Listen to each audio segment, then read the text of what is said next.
going through a breakup.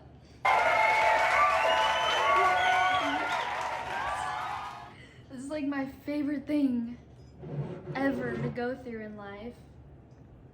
Not trying to be the Taylor Swift of Christianity and talk about relationships and boy problems and heartache in every book, study guide, YouTube video, and whoever, songs that I write, but it seems like that's where the Lord has been leading me lately, so I figured I might as well try to help some of you.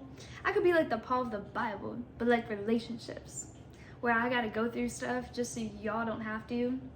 Like Timothy learned through Paul's mistakes, and yeah. Anyways, if you're going through a breakup, we can go through it together, we can cry together. Yeah, I'm just gonna talk about my thoughts and feelings. So feel free to grab some snacks and let's chit chat. Let's talk about it, fam. Let's talk about the moment that my heart got ripped out of my chest. Shall we? Oh no. No. So I recently just went on a missions trip to Barbados, and my boyfriend had moved back home the same day. So we were about to start doing long distance halfway across the country. I asked my mentor in Barbados, she was cooking, and I was just asking if I should be part of this ministry that wants me to work with them, whatever. And she slams the knife down and she goes, you know what you need to do? You need to break up with that boy. He's a distraction. And it was, I love her, but it was kind of aggressive. I was looking at my brother, I was looking at her daughter, and I was like, is she talking to? Just kidding, I love her, I respect her heavily. But yeah, it was kind of like, it made me listen for sure, it caught my attention. It's funny because, well, it's not funny, it's actually sad. But before I went on the trip, like on my way there, I was like, Lord, I don't think I can handle anymore with this relationship. Like, we had just gone through 3 really tough months. I felt like I was in a really, really fragile position to begin with. And then on top of that, God told him to move back home. And I was like, Lord, please don't have some random person giving me a prophetic word, telling me I need to break up with my boyfriend. If you want me to break up with him, can you just gently nudge, you know? And he sure did not listen to me at all. God did remind me that He really never gives you anything you can't handle. And I know that's like a typical thing that everyone says, but He really doesn't. He knows the limit, and He might push the limit, but He'll never surpass the threshold of what He knows you're capable of dealing with. But I had told God, I was like, if you want me to end this relationship, can you just make it clear to me? Like, I don't want it to come from someone else. I don't want to break up just because someone told me to. So we get home from the trip, and I felt like God said, give him to me. I was like, well, hold on. Maybe I just need to fast and pray. Maybe I just need to take this week, and you can speak more clearly to me. Felt like God said, you don't need me to tell you what to do. You need to look at your circumstances. I thought about the fact that, 1, my family wasn't on board with the relationship. I looked at the second circumstance, and it was that God told him to move back home, super far away from me, and I felt like that was God separating us, which now, after the fact, I realized was actually the case. The third circumstance was that my mentor, who knew nothing about this guy, didn't know his name, didn't know our relationship, didn't know all the family stuff that was going on. She was like, I feel so strongly in my spirit that you need to break up with this guy. Overall, I just felt like there wasn't any grace for our relationship. God doesn't always have to give you this huge sign in the sky or tell you directly break up with this person. Sometimes He's testing you and your discernment and your wisdom to see if you can make the right logical decision. So I'm looking at these circumstances and I'm like, there's a lot of turmoil in my soul, my spirit. There's a lot of questioning. There's a lot of resistance for our relationship. Now, I'm not saying that if your relationship is hard, you have to break up with them. But what I am saying is if there's a lot of resistance, there's a lack of peace, if there's a lot of turmoil, if there's a lot of people against the relationship, it's important to note. Pay attention to resistance, pay attention to the turmoil, pay attention to peace, and just pray into it. The crazy thing is, I didn't feel in my heart to break up with him. I really didn't want to. But if you watch my last YouTube video, I talk about how the heart is your emotions and your will, and your heart can be very deceitful. That's why we have to guard it. So your heart isn't supposed to be like this guide in life that you just blindly follow. It's more so supposed to be a gauge. For me, it really clicked when God said, look at your circumstances.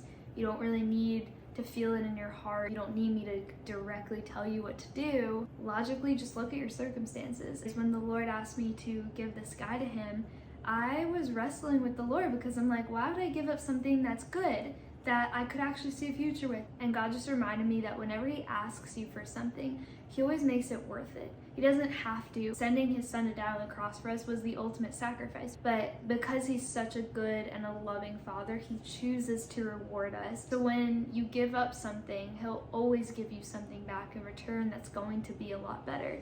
It might not look the way you thought that it would, or it might not come at the time that you want it to, but he always makes it worth it. Now that we broke up, I obviously thought about what just happened.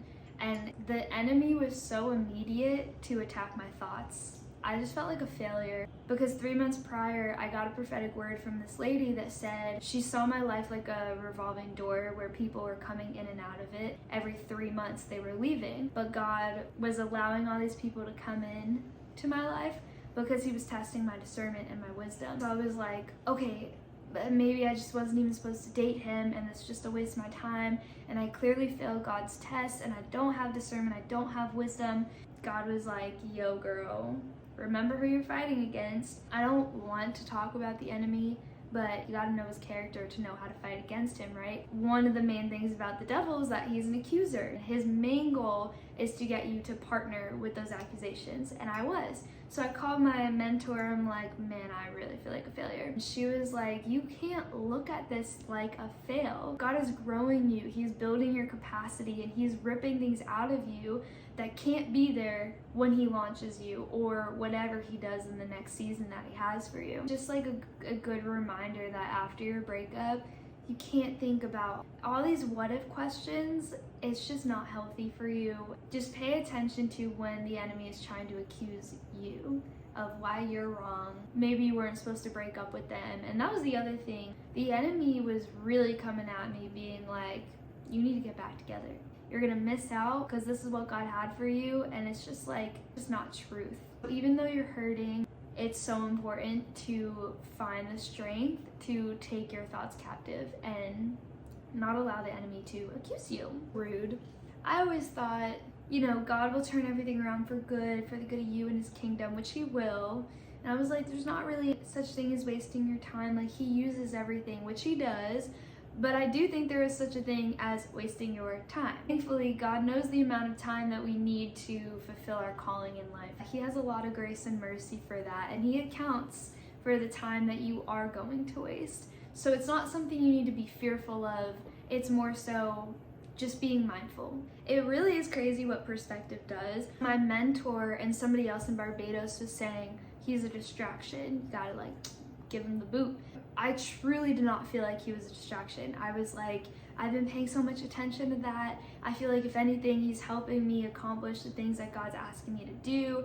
And they were like, you don't need him to do that. You're already doing it on your own. You've been doing it on your own. It's a distraction. The day that I broke up with him and decided, okay, Lord, I'm gonna give him over to you, I wrote 3 songs in one night. And the reason I was crazy is because I was trying to write for 5 months, I would say, and every time I would try, I'd get nothing. Just from this one instance, God reminded me of 3 things. One is that he blesses your obedience. When you give over what he's asking, you're obedient to him, and you give up the things that you really want to hold on to, he blesses you, he rewards you. And for me, the blessing was getting my music back. The second thing he taught me was that when you're in it, it's really hard to see clearly sometimes, and that's why you have the people around you to kind of help you. But it just goes to show, I thought I wasn't being distracted, and I was. The third thing was just that when you remove the distraction, or when God removes the distraction, you can actually accomplish the things that the Lord's asking you to do. When you're with the right person, they don't distract you from your purpose in life. When you're with the wrong one, they just stunt your growth. If you're going through a breakup, just remember that. They just couldn't come with you into the next season, and that's okay. It hurts, but it's okay. One of the most important aspects I was reminded of is that it's so important to be careful who you give your time to and who you just choose to spend your time with. And it's also so important to have a kingdom mentality when it comes to your dating life. God showed me before breaking up with my ex that ultimately my life is not my own. God has this overall picture, He has this overall plan, and we're all part of it. And one of the most important parts of anybody's life is having accuracy in fulfilling the mandate that He's given you, which is just your purpose in life and your calling. God will place people in and around your life that will successfully help you to accomplish this mandate. But the enemy will send distractions, stumbling blocks. He'll send people to discourage you, and there's just no time for that. The most important person that will have the greatest influence on helping push you towards your mandate is your spouse. So if you don't see yourself marrying the person you're dating, don't. And if you broke up, good. There's no time to mess around with your heart. There's no time to mess around with your mandate. If you marry the right person, they're going to help you accomplish the mandate that God gave you. If you marry the wrong person, they can completely destroy your purpose. Even though breakups are really hard, they're really painful, try to constantly remind yourself every single day during your process of healing that God is setting you up for something greater. He's helping you get to your purpose by removing this person from your life. You just gotta trust it. Easier said than done, but you just gotta trust Him. God knows the right person that it takes and what that person has to carry to help you accomplish your purpose in life. I was thinking how much this sucks and how hard it is to go through breakups and heartache. How do you avoid that? And something that the Lord engraved in me through this relationship is that you need to include people in your dating life and just your process of dating. People that you trust though, you know, like wise mentors, parents, whoever it is that is genuinely wise, has a very solid and firm and intimate life with the Lord, and has your best interests at heart, and genuinely knows you and loves you. You gotta include those people. Community matters. Every shepherd has to have a shepherd.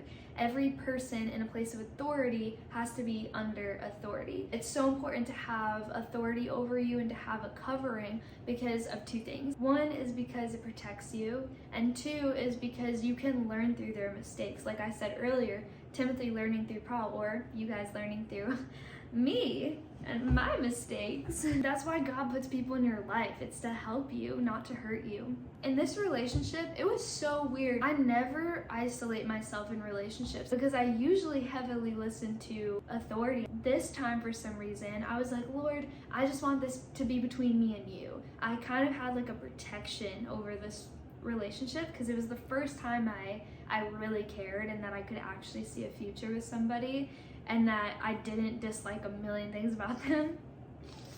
Don't tell the others I said that. Oh my gosh. I should cut that out, but I won't.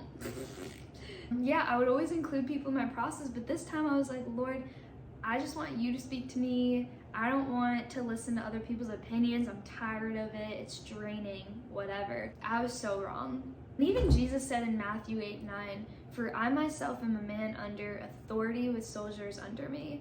It's just not wise to be isolated. I really thought that I was going about this relationship the right way. He was the first guy that pursued me in a godly way, that I thought we were doing everything right. We didn't text every day, and if we did, we didn't talk all day. We only talked every couple of days on the phone, and we were so careful about how much we opened up to each other and what parts of our heart that we shared. I wasn't angry with God. I wasn't hurt by Him or upset. I was just a little frustrated. I was telling my mentor, I'm like, I asked God, I was like, don't introduce me to anybody. Don't put anyone in my path, anyone in my life. Put like a veil over my face. And I was like, protect my heart, Lord. I don't want to go through this stuff anymore. I told my mentor and she just started laughing. She's like, girl, you're gonna meet guys. You're gonna meet guys that are into you. You're gonna have to say no to a lot of guys. You're gonna meet Christian guys. Like, it's literally life. She also said it's kind of like going to a bar and drinking a beer and being like, God, please don't let me drink this beer. You're literally putting yourself in a position of getting to know this person, talking on the phone. Doesn't matter how much or how little you've talked, you're still attaching yourself to them in some way. And she was like, what you should do, which it's so simple, but like, I really thought I had it all figured out, you know what I'm saying? She was like, next time, before you even get to know them, before you even text them, before you even call, just pray about if you should give them any part of your time. That's all I have to say. I'm sorry, this video took a big turn. I was gonna talk about the healing process and what to do, but I guess God had other things to say. All right. Cut him loose. Drop that fool.